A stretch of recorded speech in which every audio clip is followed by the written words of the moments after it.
ګورې فرق معلوم کړئ.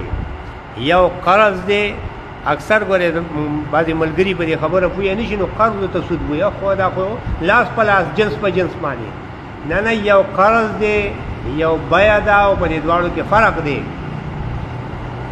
قرضو کې به لفظ د قرضي، دا قرض والا تا پیسې قرض 1000 روپۍ ورکړې، تا له 2 میاشتې پس درکوي، نو دا سود نه دی، ځکه تا د قرضو دا ټکی پکې استعمال کړی دی.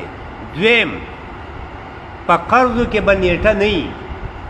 که تا هسې ویلي دي چې 2 میاشتې، نو مخکې یو پیرا اشاره مونږ کړې وه د بلې خبرې په ضمن کې، نیټه به نه وي. په نیټه کې پابند هم نه وي چې تا 3 میاشتې او 2 میاشتو په مخه د چا نه قرض اخیستی دی، هغه سبا راغی زما قرض را حق دې غوښتی شي. قانوني طور ته دا هغه په دې پړ کولی نه شي چې دا خو تا ما ته 2 میاشتې ویلي، نه قرض دی.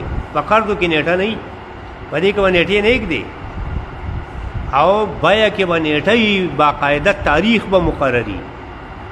دریم فرق هغه دا دی چې په قرضو کې یو تن ضرورتمند دی، د هغه سره شی شته او د بل سره نشته.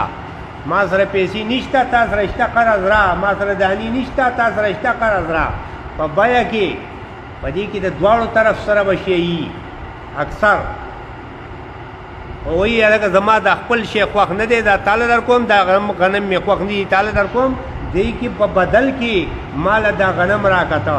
اوس دا دواړو طرفو ته چې شی شته، نو دا قرض نه دی، ګورې دا بیعه ده. نو په بیه کې به یو لفظ د وایي. دویم دا چې که نسیه یي نیټه وایي پکې، او دریم دا چې په بیه کې چې کله نسیه کېږي، نو د یو طرف والا سره شی وي، خو هغه بدل د بل سره نه وي.